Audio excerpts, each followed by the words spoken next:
Ignition sequence starts. 6, 5, 4, 3, 2, 1, 0. Liftoff. We have a liftoff.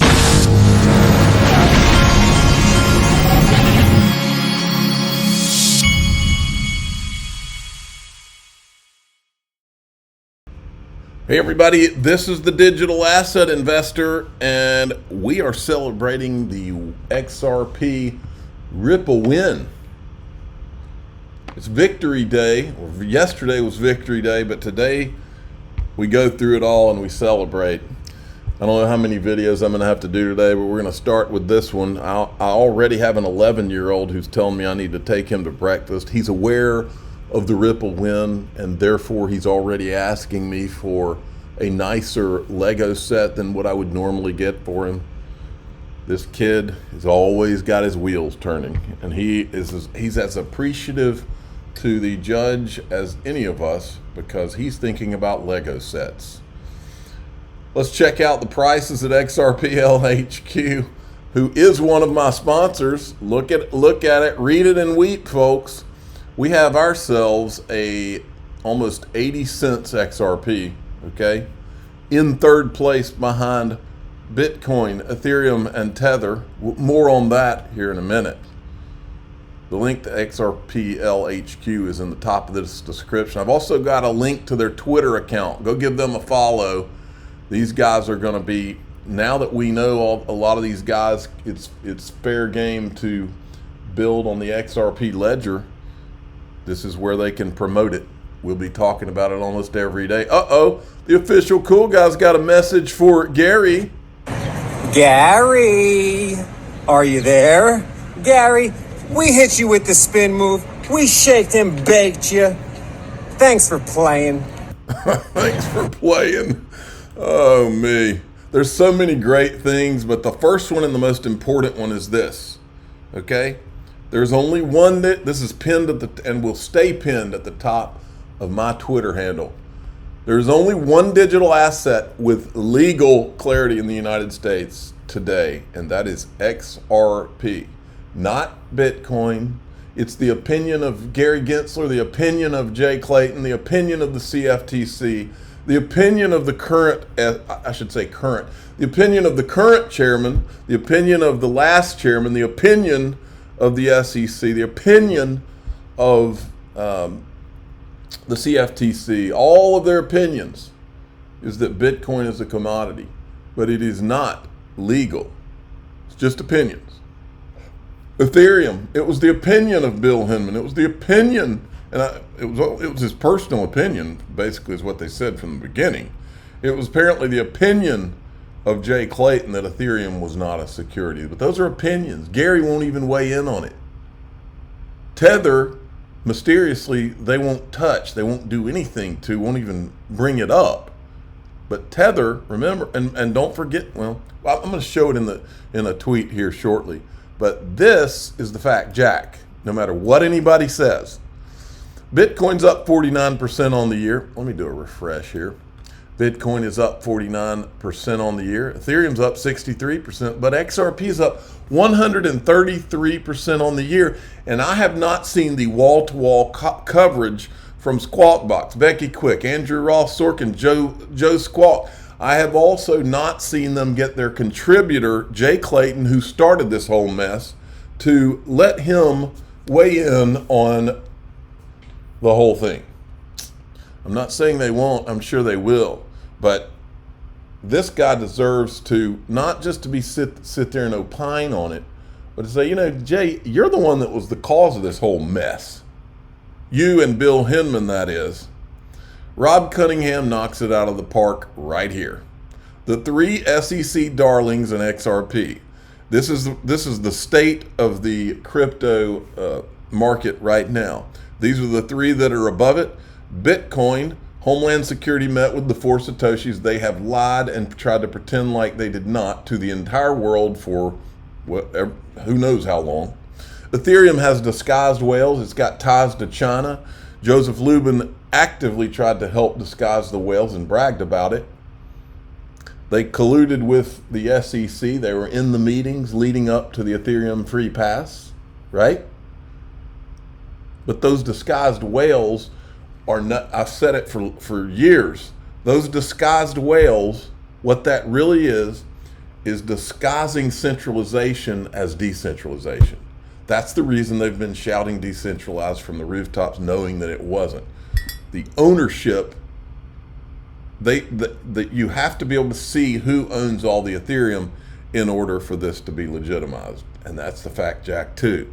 Tether, nobody knows what this is. They won't show you. In what world are you going to have a stable coin where they won't disclose to you what the holdings are that back that stable coin? It makes no sense. Never has made any sense. But what happens next? Because it will be epic, folks. Remember this? CNBC, crypto firm Ripple will explore IPO after the SEC lawsuit ends, says CEO. Well,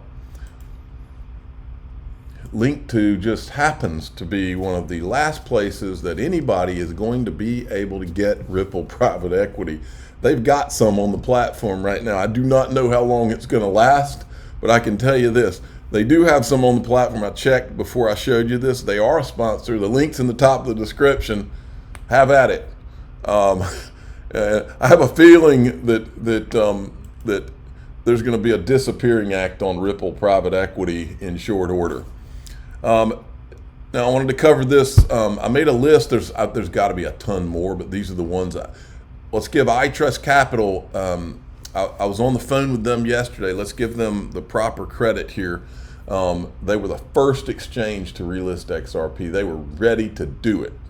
They wanted to do it. So it was iTrustCapital, Kraken, Binance US, Bitstamp, Coinbase, BitGo. These have all relisted.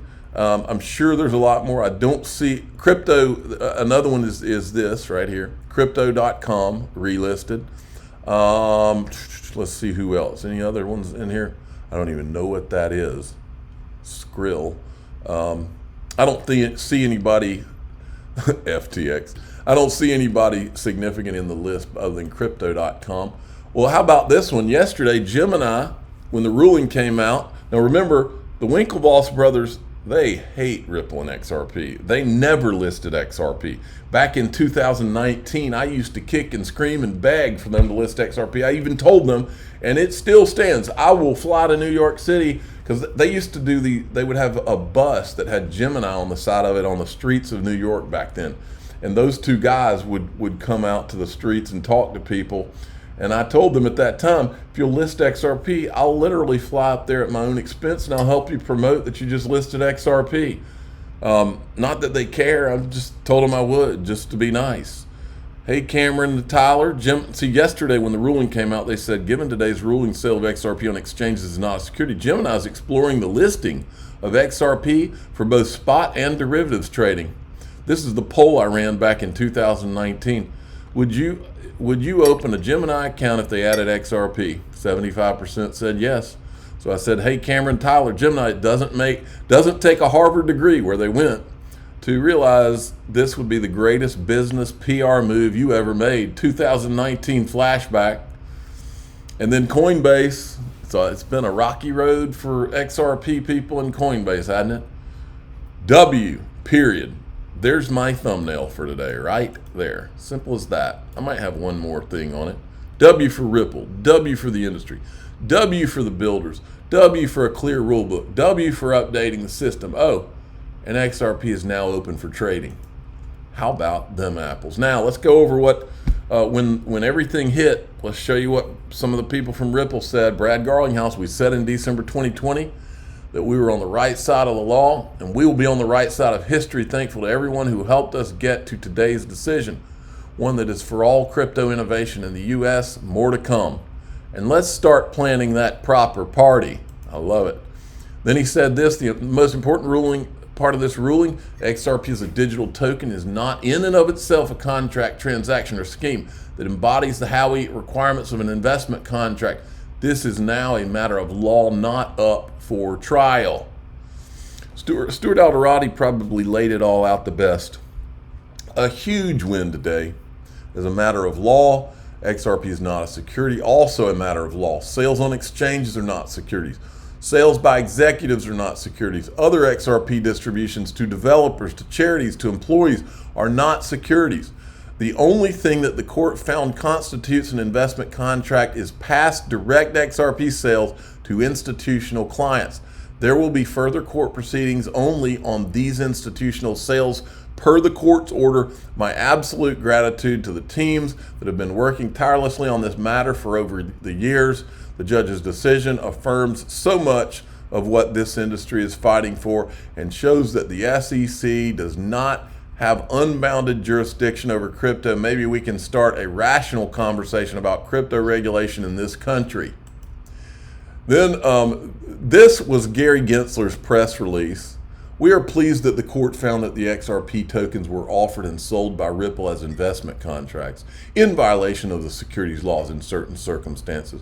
The court agreed with the SEC that the Howey test governs the securities analysis of crypto transactions and rejected Ripple's made-up test as to what constitutes an investment contract, instead emphasizing that Howey and subsequent cases have held that a variety of tangible and intangible assets can serve as the subject of an investment contract. Further, the court rejected Ripple's fair notice argument, noting that the Howey test is clear and that claiming ignorance is not a defense to violating the securities laws. We'll continue to review the decision.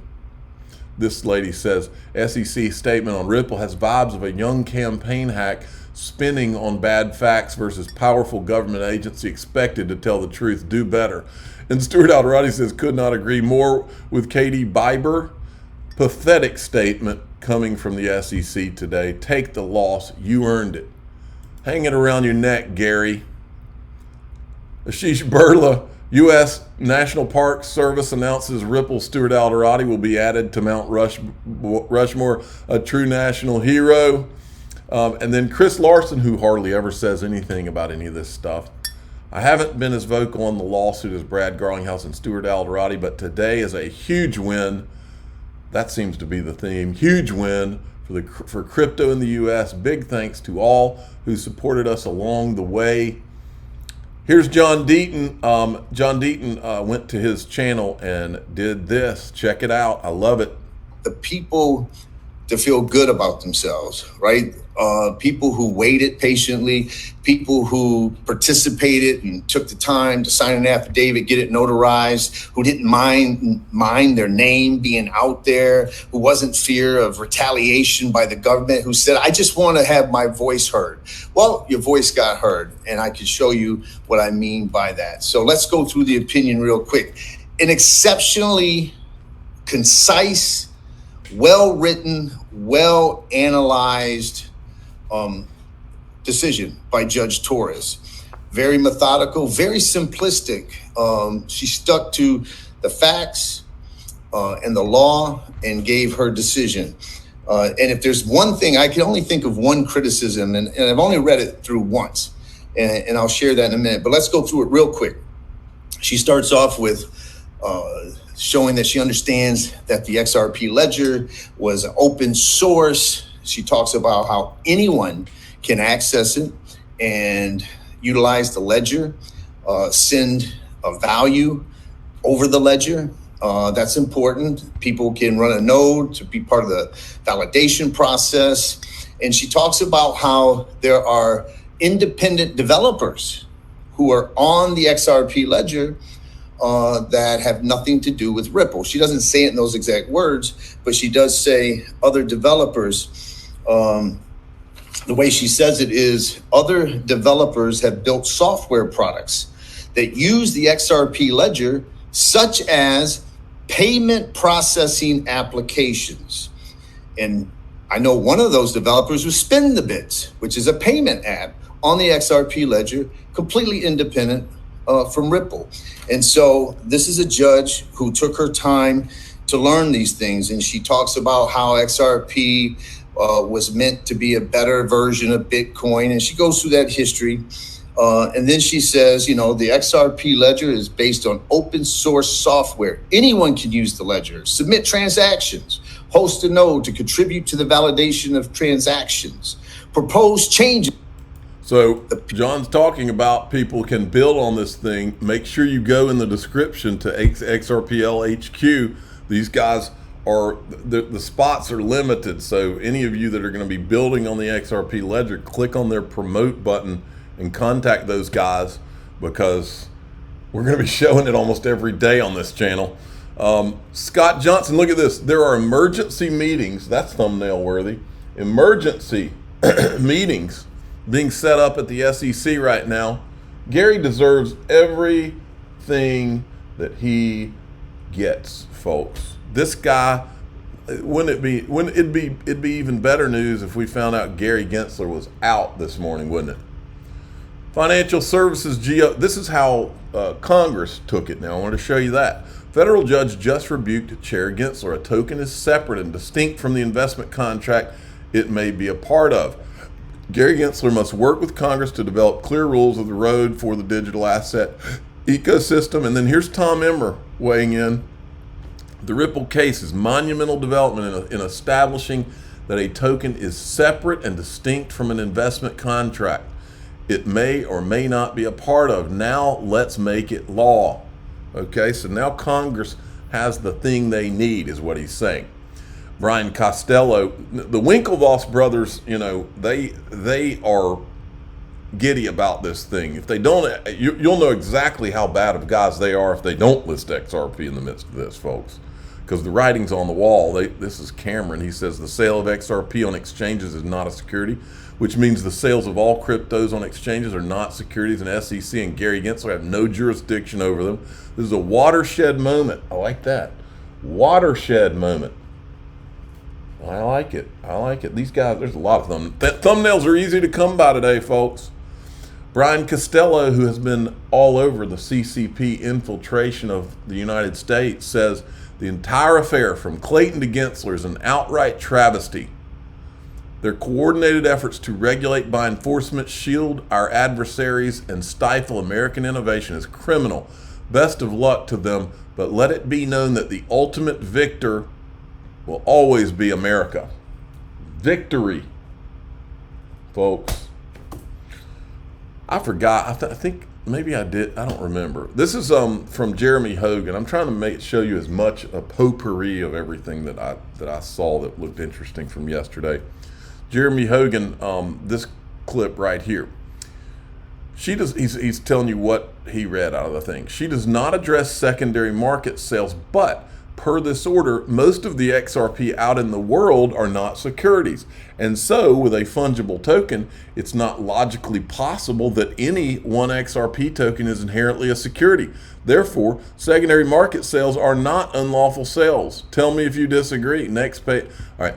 Then we've got this. Okay, so this is what was, I forgot to show you the tweet, but David Schwartz had tweeted out that yesterday, July 13th, was Victory Day or something like that from now on. Leonidas, who I haven't seen in a while, he says, Ripple, according to its quarterly reports, used to have an institutional and programmatic sales. Programmatic sales stopped in Q4 2019, while institutional sales were replaced by ODL-related sales. According to the summary judgment, are ODL-related sales now considered securities? David Schwartz says we're still figuring this out. We don't currently have ODL-related sales with a U.S. nexus, and not being able to do so is not really a huge deal. We can still do ODL in the U.S. so long as XRP is never sourced from Ripple. And then Bill Morgan weighs in. He says, I raised this issue a few hours ago. Although you say Ripple can work around it, the fact is Judge's reasoning on institutional sales is just not consistent with ODL customers not investing in XRP, using it for payment, not expecting profits from holding it. And then Schwartz says the only way I can square it is if the logic is that ODL customers weren't expecting a profit, but that it doesn't matter what they expected, only what a reasonable buyer buying from Ripple could have expected. See the bottom of this. But then it seems weird that it is reasonable buyer and not a reasonable ODL customer, but that's just all I can think of, and it's quite possibly that the real answer is something I can't think of. Jesse Hines had an interesting comment here. Ripple can still sell XRP to institutions. They just have to file the appropriate paperwork after the sale. Heck, if they want, and write, was it here or... Okay, I think that's it. Yeah, that's what I wanted to show you. Because Mr. I was asking who gets the escrow. So this is a good question. And unfortunately, the answer likely isn't that it gets burned, in my opinion, despite people's hope. For Ripple and institutions' sake, the SEC ruling was actually helpful. Not everyone knows that institutional sales are securities, which isn't a bad thing. All right, I'm going to finish with this. The words that every XRP holder needed to read to hear from the Judge Torres: the XRP token itself is not a security. XRP is a digital token, is not in and of itself a contract, transaction, or scheme that embodies the Howey requirements of an investment contract. We won, folks. I'm the digital asset investor. I'm not an investment advisor. This is for entertainment purposes only. Please subscribe, hit the like button, and tell your friends and family you are a part of history. Thanks for listening.